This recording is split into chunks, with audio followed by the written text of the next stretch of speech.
Hi, I'm Amy Alissa Watson as part of Eco Living Show. Today we are chatting to James England from Barton, who is the pallet man. Well, that's how I affectionately call him anyway. So he brings us pallets. Those that need pallets, he brings them the pallets for a little bit of money. So we're just trying to find out a little bit more about why he does it and what is it that actually he gets out of it. You are James England, the pallet man. Why do you deliver pallets around the local region? What makes you tick with it? Well, I think there's two things. One, I mean, obviously I sell them, but there's not a huge amount of money involved in doing that. But having said that, from an ecological point of view, that these are pallets which otherwise would go into landfill. Or they'd be chopped up and smashed into pieces, which they do at Bell Waste. So from an ecological point of view, these are reusing what is effectively a natural resource. So, it's like I said to you before, when people say, "Oh, this is made of wood," this whatever, this piece of furniture or this shed or this decking is made of wood. Well, in actual fact, it's made of tree. So when people do their decking, or when people make pallets, of which we use millions every year, those trees have to come from somewhere.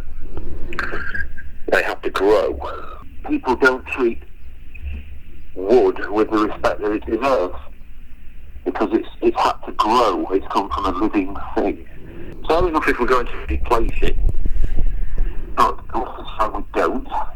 And even if we do plant saplings, it can take an awful long time to grow. Having made pallets out of it, which are inherently devised just to carry products about, they're not even an end in themselves. They're not a piece of furniture. They are actually just a device to enable a forklift truck to be able to pick up items and products that are on the pallet, and then having done that, they euphemistically call them one-trip pallets.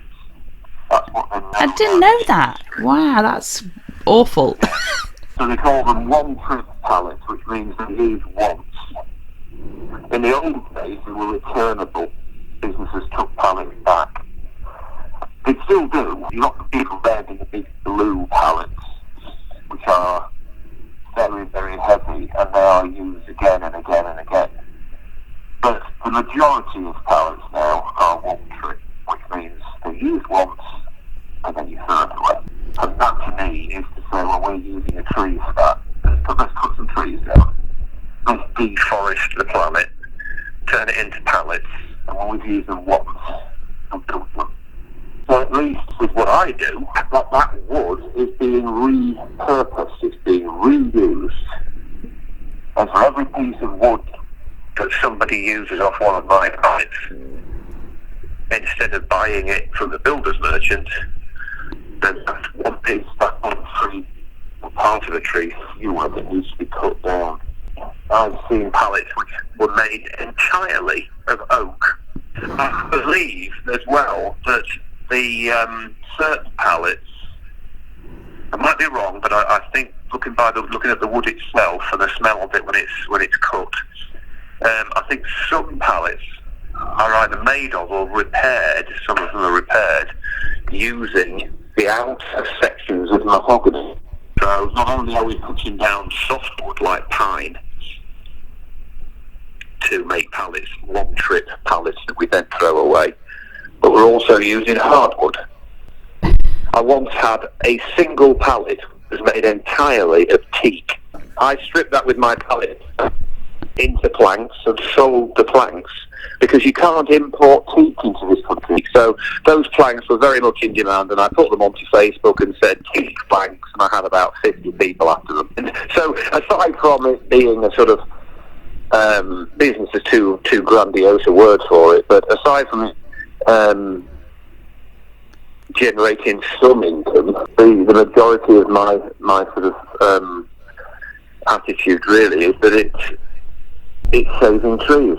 Yeah, saving trees. It's a fundamental, easy thing to do when you go around and you collect the pallets and you take them to somebody else. They're being reused. They're gaining new life. Finally, the other aspect of it as well, which I find very interesting, very, very interesting, is that primarily because of lockdown and people being at home and looking for things to do, is that people are trying new things. Yeah, they are. Sheer boredom, people have started making things out of pallets, or indeed anything. But there's a large number of people now that are making things and surprising themselves and thinking, wow, I can make this. I had to buy pallets to a young woman, early 20s, who said, I'm going to make herringbone decking out of them. And I thought, good luck with that. It sounds incredibly difficult. And then she sent me photographs of it. It was so good, I went to see it. Something absolutely awesome out of something that would have just gone to... It would have been thrown away. Yeah. Better than commercial decking. And the thing is that I ask people, when I drop pallets off, and they say, I'm going to do this with it, I'm going to make that with it, or I'm going to try, it'll probably be rubbish. And I say, just do it. And then send me photographs. And people have done that and said, here's what I've made. And they are immensely proud of it because they've done it themselves. Or here's a hat stand, a coat stand I made. Here one person said, here's a gin cupboard I've made in my barbecue area. Now that's what I need next. Gin cupboard. That's a great idea. The thing is that at the end of it, whatever they've made, with their varying levels of expertise, they may have produced something that's amazingly brilliant. Somebody might have produced something that's not bad. The point is, they made it themselves. They're really proud of it, and it cost them next to nothing to do. I'm going to say, using your creative skills and repurposing, upcycling something, it gives you such an immense sense of achievement, really, actually. Yes, it does. I mean, you can either, if you need, for example, I've had one or two people who said, here's a photograph of the little cupboard I made. It's not very good, but I like it. Now, my attitude is that is absolutely brilliant. Yeah. Because the point is, what you've not done is simply click online at Argos or somewhere. Yeah. Buy your little cupboard, have it delivered in a lorry burning lots of fuel. Yeah.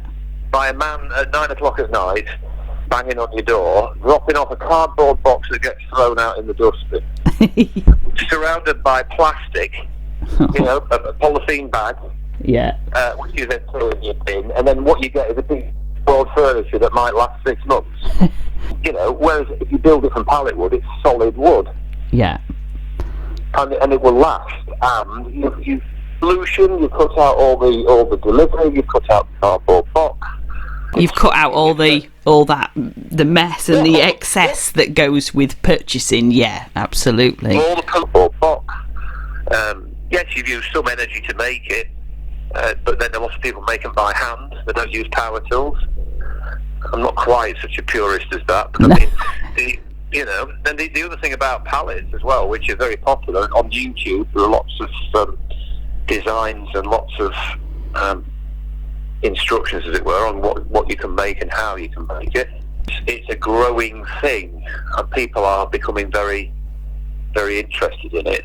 Yeah, it does seem to have had I would say, a bit more of a resurgence in terms of making and using old pallets, because there did seem to be a time, correct me if I'm wrong, sort of like 6 or 7 years ago, when I was like, oh, I'd love to do that. That looks really good. But it wasn't really a big thing then, whereas now it seems to have, I don't know whether it is because of everybody being in lockdown situation and people are making the best of what they have around them. It was a little bit wacky 5 or 6 years ago. If you said, look at this, I've made a gun out of a pallet, would look slightly askance and think, strange person. What's going on with them? Yeah. Yes, can't they afford to buy one? Yeah. And, are they going to get the sack? So, but now people are proudly, people who can afford to buy one if they want to, are proudly saying, well, I'm going to make one. And I've seen some lovely projects. So the teak pallet that I had, which was exceptional, and heaven knows why it was made of teak, but it was.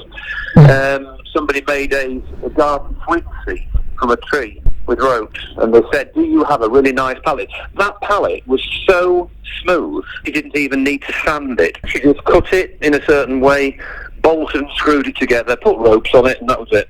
And there it is, and it will probably last. Years and years ago, I made decking squares for my garden, so I cut the boards to a certain length and made squares, which they sell in B&Q and places, and I put them down on the ground, just simply flat on mud, grass, and they took 13 years to rot through. That's some good innings. It is, and they rotted down. They ended up as effectively compost. They haven't been transported in a lorry, carted around the country. They did something. They ended up going back into the earth. But it took 12 years. Yeah. And I have businesses which are begging me to take them away. Please, can you come and get rid of our pallets? They are an impediment. They are a drag. They are a cost.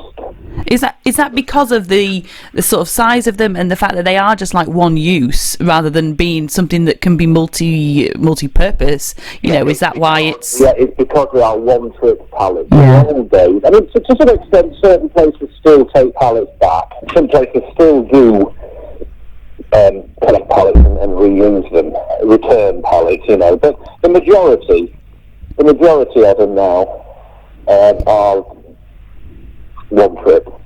Yes. So they become a drag. And recently I've noticed as well, unfortunately, that imports from China often come in on pallets which are made of plywood. Right. So they have plywood blocks, not solid wood. And the top of the pallet is not planks, it's plywood, cheap plywood. Yeah. And those are a major pain for businesses that receive them. They are not really, they're not returnable, obviously, to China. They are quite flimsy, and they are meant for purely for one trip from China to here, and they are inundated with them. One particular business that I deal with is inundated with plywood pallets. Now, I've found a use for them.